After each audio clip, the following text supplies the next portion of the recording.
Hello and welcome back to the game room. You know what I love? Video games. You know what I love talking about? Games. And it seems like a lot of people these days who cover games seem to hate them. Or at least the people who play them. Well, that's not me, and that's not the 1,699 of you beautiful people checking out this video here today. Wow, we are one sub away from 1,700. I say it all the time, but you guys, thank you all so much. The growth we've been having lately has been insane. I remember at the beginning of this year thinking getting to 1,500 by the end of the year would be great, and now there's an outside chance we could hit 2,000, which stay tuned to the end of the video. I have an idea about doing something fun for that, but that's not why you're here today. Why you're here today is that there's some more fun co-op games I haven't talked about for systems I haven't spoken of.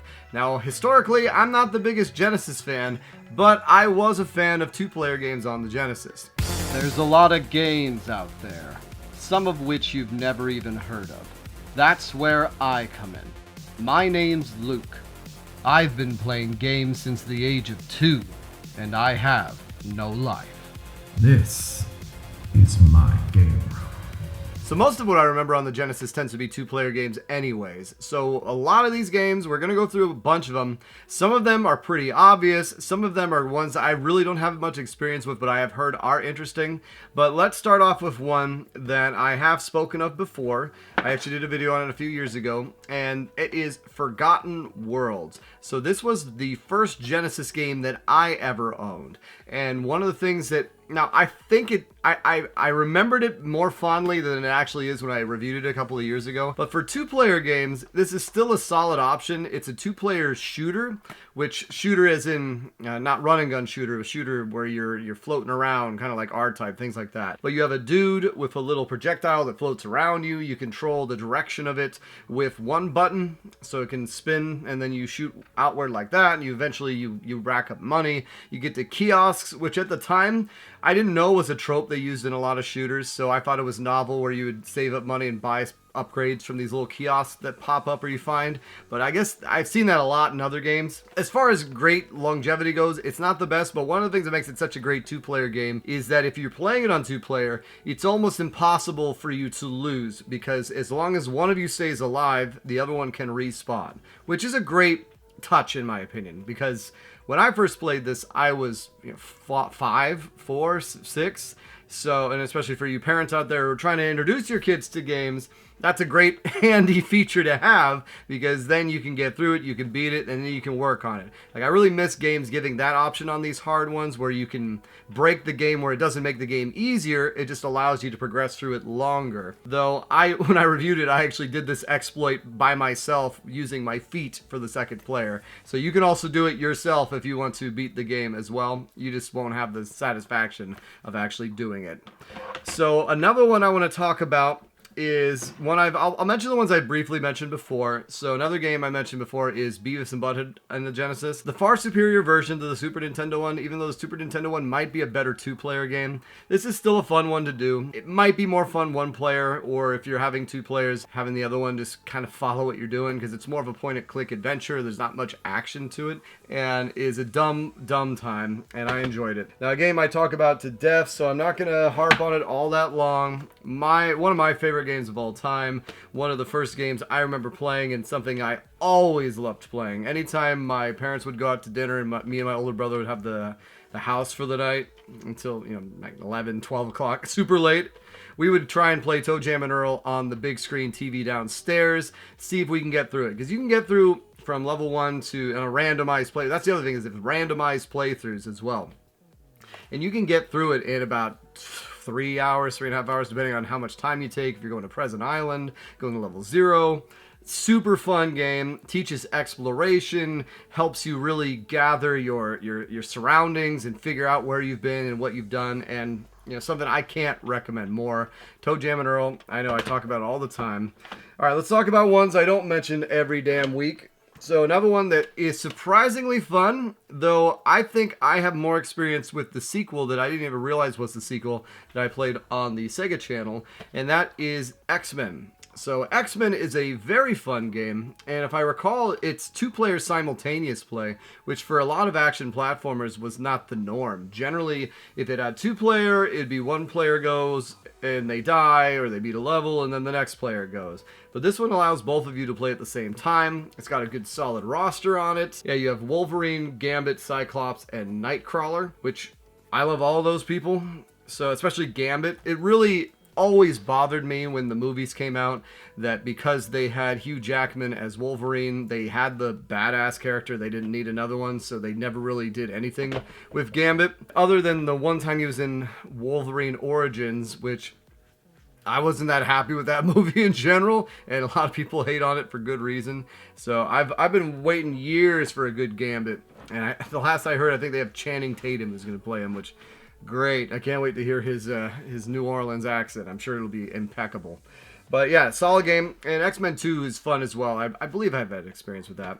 All right, so a series that has 3 games that started on the Genesis, which was the premier beat 'em up in my mind. I enjoyed it more than Final Fight, is Streets of Rage. So Streets of Rage really took that Double Dragon formula to the next level, in my opinion. It felt like an arcade experience come to consoles, and I just could not get enough of it. My brother and I would play the hell out of it. I love that Blaze reminded me of Chun-Li.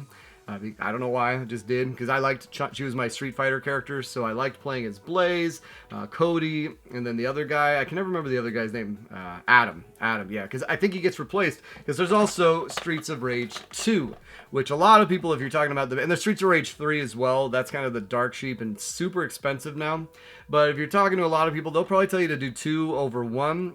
I still prefer 1, but you can't go wrong with either one of these. They play almost identically. The music's likely better in 2, and you get an extra character to pick from, but I still would throw my hat for Streets of Rage 1. Phenomenal game.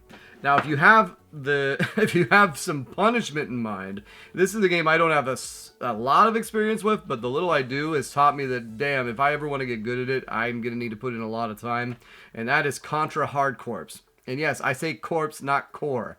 I'm not going to let the Marine Corps tell us how we have to pronounce the word corpse. So it's Contra Hard Corps. Just like it's Blast Corps, just like it's anything else that's corpse. There we go.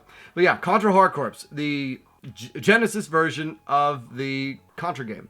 So at the time, I played Contra 3 on the Super Nintendo, so I thought there was no need to buy this. I thought this was another one of those instances where the Genesis just got the same version of a Super Nintendo game. I could not have been more wrong, and I did not know that was the case until years later when I saw people talking about it, seeing gameplay, seeing there was different characters in it, different stages, and I went through and tried to play it maybe about a couple of years ago after I picked it up. Just got my ass handed to me constantly. And now it does have 2-player, classic Contra 2-player, but this one is definitely a Contra game. So, and I don't believe there is a 30-man live code or anything like that. So prepare yourself for some punishment if you ever want to give that one a shot. Alright, one that is the ultimate little brother game. Now, the first Sonic, when it came out, was a lot of fun, but it was a take-turns game. So they did a great solid and introduced Tails in the second one, but they also did something brilliant where Tails controls while he's on screen, is invulnerable, can't die. So already, for the little brother, which I was, that was great, but it always follows Sonic. So I didn't even realize this at the time. That's how funny it is. I honestly don't remember being annoyed by this. As an adult gamer, it's very annoying because, God, but as a kid, it's like, oh, there I am again. I get to play again. So in Sonic 2, and I'm not talking about Sonic 3 or Sonic 3 and Knuckles. I'm not as crazy about them. Sonic 2 is really the high point for the Genesis series of games, in my opinion, because of that.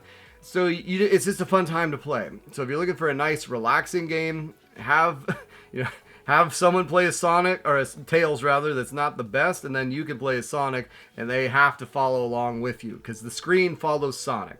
So, and if Sonic dies, I think Tails just goes away. So it really is just based on what Sonic does. So that's a solid option right there.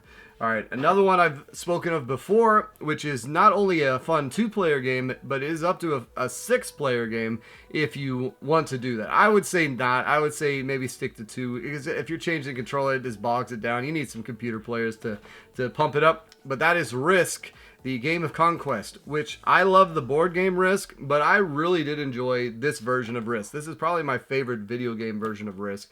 It's so simple, and it makes it so you don't have to worry about keeping track of the pieces, keeping track of how many troops you get when you turn in cards, because there's a lot of rules with these board games, and sometimes the lack of setup, the lack of having to do it, is beneficial. Much more so than in a game like Monopoly. I think at Risk it is handy to do, though it does not emulate the board game or any of the later versions like Risk 2210 or those kind of fun ones as well. All right, let's shift gears to some of my non-complete in box copies. So one of the things that we played a lot when I was a kid is my older brother, because we all did it. We all got hoodwinked. We all bought the sports games, but the sports games were fun. I mean, I think we forget this too much as collectors. Yes, it's weird going back and playing with a roster from the 90s, or if you don't follow the sport, or if you've never touched grass, but some of these games are enjoyable. Now, I'll start with the one that's probably my least enjoyable of the bunch, which was FIFA, International Soccer, the original FIFA,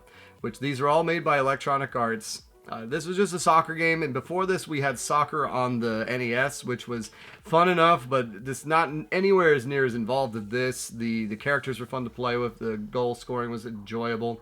It was like playing video soccer. There's a reason why these were popular. The actual sport is fun to do. Having characters do it is fun to do as well. Now, one that was very fun, and a lot of people will say it is very fun, was NHL hockey. Now, a lot of people talk about NHL 94, but I think this was the original one. This is NHL 93 or 92. I don't know the exact year. But the mechanics that they made in this are surprisingly fun. Just like ice hockey on the NES is fun, NHL hockey on the Genesis is a lot of fun. And it might even be up to 4 players. I believe it might be up to 4 players. But yeah, this was one of my favorite ones. But one that I actually enjoyed the most, which was funny because I think that we had I don't know if we had Madden or we thought we had a football game. I'm assuming my brother bought this because it says Bill Walsh College Football, because we're big Niners fans. And obviously, Bill Walsh, the famous Niners coach. But I actually really enjoyed playing as this. I don't care about college football. I don't care about anything of that nature, but playing this game, it actually was a solid football game. And I can't remember if I used to play as Florida or what team. I believe they had an orange helmet, so it might have been in the Florida team. But we had a lot of fun playing Bill Walsh College Football. So this good 2-player pick up and play games. And then the last of the sports games that we would play all the time was PGA Tour Golf. And this was really the first golf game where it set the precedent for the meters going up and down, at least for myself. We used to play this with my Uncle Ronnie down when we would visit him down in LA. And it's another take turns game, but it was so different than anything we had seen in the NES or anything. Like, the graphics were so good, the actual through line of the motion, being able to see everything. These were really, really cool to see at the time, and still fun to play. And all these are so damn cheap. So at that point, if you're looking, especially because I like doing physical media, I like having the actual hardware, or at least an analog version emulating the actual hardware. But this one was one of my favorite ones, probably of all the sports games next to hockey. This one was slower, so it was less intense, more of a turn-based thing. But I really enjoyed playing PGA Tour Golf, and I would recommend, and this one's up to 4 players, like I was saying. So if you want some sports games recommendations, this is where you come. I don't play a lot of sports games, but those ones are some solid options. All right, let's move to one that everyone's heard of, but you may not have played. It is the Genesis version of Turtles in Time, which is called Hyperstone Heist. And much like Contra Hard Corps, I thought this was just a one-to-one recreation of the more popular Super Nintendo game. Not the case. Now, this one's closer to Turtles in Time. It has less levels, unfortunately, but it does have just different everything. So it is different than Turtles in Time. There's a boss character that's in this that doesn't even appear in Turtles in Time. Some characters that are in different areas or different things. I think Bebop and Rocksteady, they aren't on the pirate ship in this one. They're somewhere else. And there's a boss rush mode at the end of it too. But Jen and I played through this a couple of years ago and had a great time. I think I should have put this on games I played with my wife. But it is a very solid beat 'em up. It is, I don't know, I mean, I have the nostalgia for Turtles in Time. I'm always going to say I prefer Turtles in Time more because, like I said, I'm a Nintendo fanboy through and through. The process of playing the Genesis with the Genesis controller has just never appealed to me. Even with the 6-button controller, I wish I could change it. But this one, without any chagrin, is pretty damn good. Maybe not as good as the Genesis or the Super Nintendo one in my opinion, but if you're playing this and you don't have an option for the other one, you're going to get your money's worth with this, and it's very, very good, and I'd highly recommend picking it up. Alright, a couple other loose carts we have here.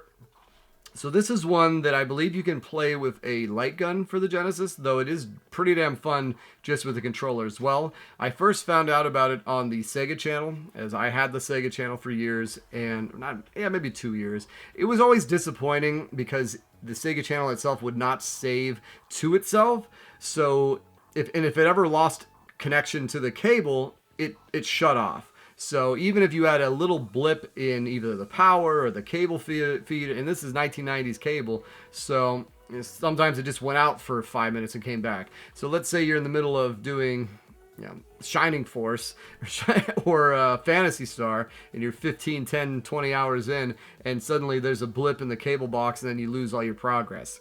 I'm not saying that happened, but I saw that happening, so that's why I didn't play those longer games. But some of the games that were fun were ones where you could just pick up and play them, and one of them was Lethal Enforcers 2. So the first Lethal Enforcers is generally the one people talk about, as the second one is in the Old West, but I really enjoyed the setting. I had not heard of Sunset Riders at the time. For me, it was very novel, and my dad and I used to play it a lot, and we got pretty good at it. I would imagine if we had the light gun attachments, it would have been easier, but I still had a great time playing it, and I would recommend it even without the light guns. Lethal Enforcers 2 is a great time and cheap. Most of the games I've talked about today, outside of Streets of Rage 2, most of them are cheap, which is nice. Not a lot of these are super. Oh, Contra Hardcore is gonna cost you, but other than that, these ones are all probably like $20, $15, $30 games. All right, and then the last loose cartridge I have, which irks me, bear in mind, the loose cartridges of the sports games, also we had CIB, and my older brother took these games when we had the great game divide of 1998, whatever year it was. And when he took them, they had cases. So I don't know what happened with the cases. But one of the ones that I could have sworn we had complete, which irks me because I remember seeing a complete copy of it in the thrift store I used to go to all the time back in the mid-2010s. And I think they had a complete copy for $6, which at the time was overpriced, in my opinion. Especially when you already thought you had it. And I'm like, I'm not just going to buy it to resell it for, $10? But that game is Rise from Your Graves, Altered Beast. And this is the copy that came with our Genesis. Which, now that I say that, did we never have a case? Because I don't know. I think the Genesis came with... I'll have to look at it. Anyways, so we had a Genesis that came with Altered Beast. That's how early we were on the Genesis train. And the idea of Altered Beast is always more fun than actually playing it. The fact that you can go and you become this scrawny dude who turns into Arnold Schwarzenegger, who then turns into a raging beast, always appealed to me. Now, I had no idea it was based on an arcade. I don't even know if I ever played the arcade. I know there's other ports to other systems that are of questionable quality. And this one, indeed, is questionable quality. But at the time, it was a lot of fun. And it is still a good time with two players because you can do it simultaneous. You can have fun. Seeing the different transformations on each level is always enjoyable. My personal favorite, I believe, was the polar bear. I think that's stage 3, maybe. My least favorite was always the dragon with the stupid screechy electric boogaloo, but a solid one there. Now here's one that I was never all that good at, but it is one of the earliest iterations of a real-time strategy game, and not many people talk about it, and that game is Herzog Zwei, or Herzog Zwei. I always said Herzog Zwei. So this was a game that my dad, my brother, and my older brother and myself would play, and I would always be the one who gets his ass kicked. I was too young to be playing this thing. Like I said, I was like 4 or 5. And it's a a game essentially where you control a mechazoid thing that can build a base, and then you eventually go throughout the map and you capture the other bases while you're also fighting against the other player. And so it's about as basic as you can get as far as real-time strategy games go, but because it is so big, and then you can eventually start building stuff. You can build tanks and have other things go out and fight for you. There's not that many resources you have to worry about. There's not that much you have to worry about in general, and it is a pretty obscure game, but if you're looking for something that's really, really solidly fun and always different and infinitely replayable, in my opinion, if you like it, Herzog's Wii is definitely up there and you should check it out. But it is not cheap. I know the complete copy is more expensive. I mean, so this was another one that my brother lost the case for in the manual. I managed to find a replacement case and manual with the game. So I got the whole thing for $20, and I kept our old cartridge and put it in there, and it's all nice and clean. Ended up selling the other one. But I think the loose card itself now maybe is up around $60, but still worth it in my opinion. This is one that you will get a lot of playtime out of, much more so than some of the other ones. And then this is a bit cheating. So all these games, I played them on the Sega channel. I never actually owned them because they were always rotating, and I played through them and I couldn't tell you there was a difference between any of them. And that is Road Rash 1, 2, and 3. So 1, 2, and 3. Now this one's one where it looks pretty brutal in 2-player mode if you're playing on a modern television. Didn't really notice that much on CRTs back in the day, but I tried looking at the 2-player recently, and it just was god-awful. But of all of them, I probably am going to say 2 is the one to look for. I remember that one improving a little bit more on what 1 did, and then generally when you get to the 3rd of a series, sometimes the innovations are moving the series backwards, and I think I mean, like I said, they all play pretty damn well, are pretty much the same. So you can pick up any of them for about the same, like $20 complete. I want to say, like, they're still dirt cheap because everyone had them because they're a lot of damn fun. Who wouldn't want to be on a motorcycle where you can pick up a chain whip, start whipping people until they fall off and their motorcycle explodes and you win the race? Because that was always the most fun part of the race. Is, you know, you would get juiced up with stuff in Mario Kart where you can hit him with shells and whatnot, but then in this, like, wow, I'm really the dude whipping that guy with a baseball bat. This is great. What can I say? That's how we get off.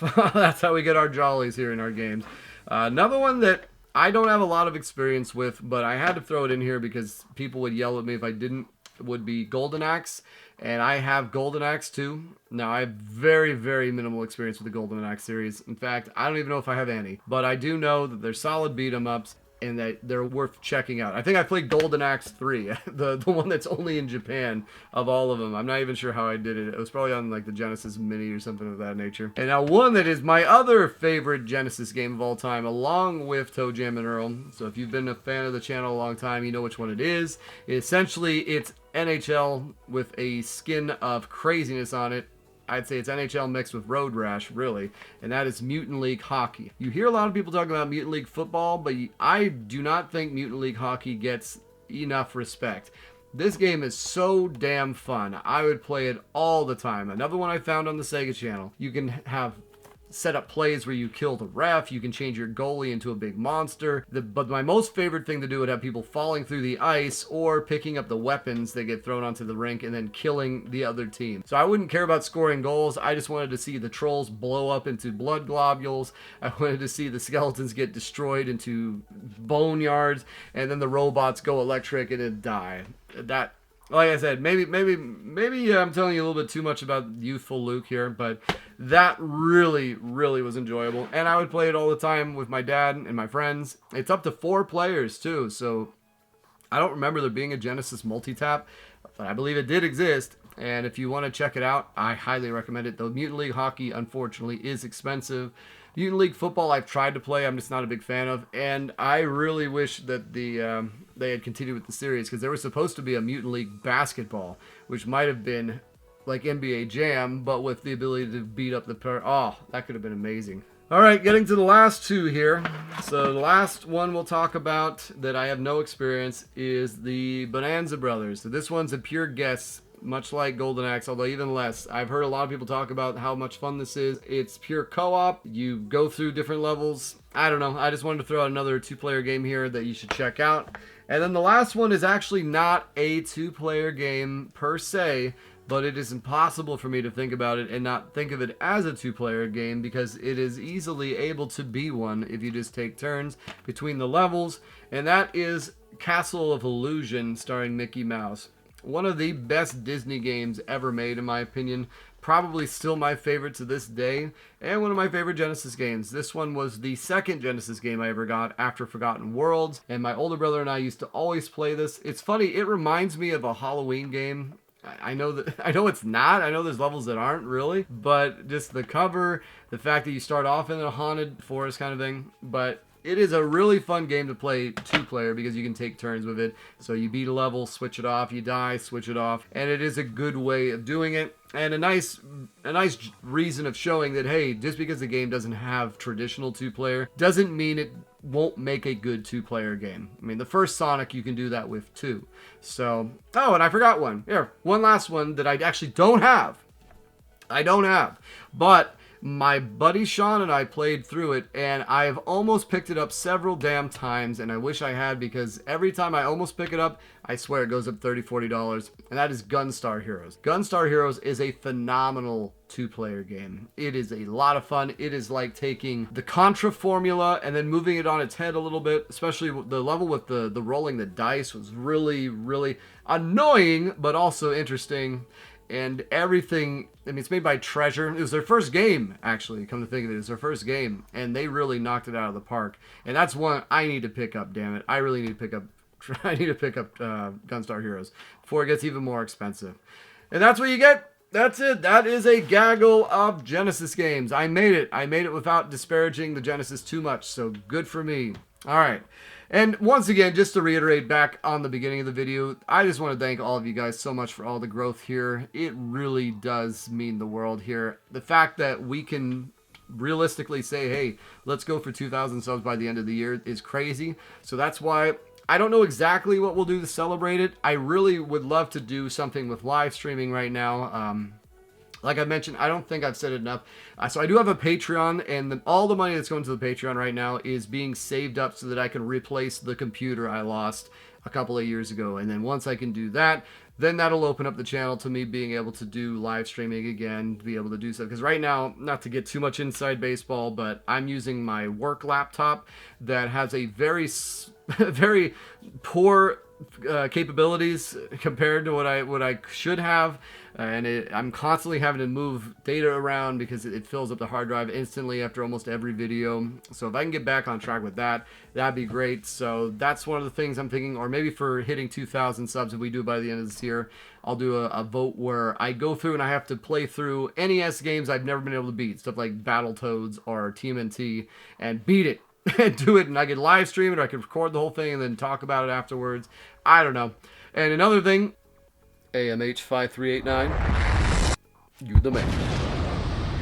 Now, if you're not actually a man, if you're a woman, I apologize, though, looking at my analytics, 99% of you are men, and the one that aren't are probably myself. But once again, guys, thank you so much. I really can't believe the growth. It is so nice, and it just makes all this so worth it. And I love seeing all your comments. I love seeing all the views coming in. And who knows, maybe we'll get to that 4,000 watch hours and be able to really get pushed by YouTube, because hey, they finally haven't forgotten me after all these years. But I've rambled on long enough. Once again, it's been so nice getting a hold of you. Take care.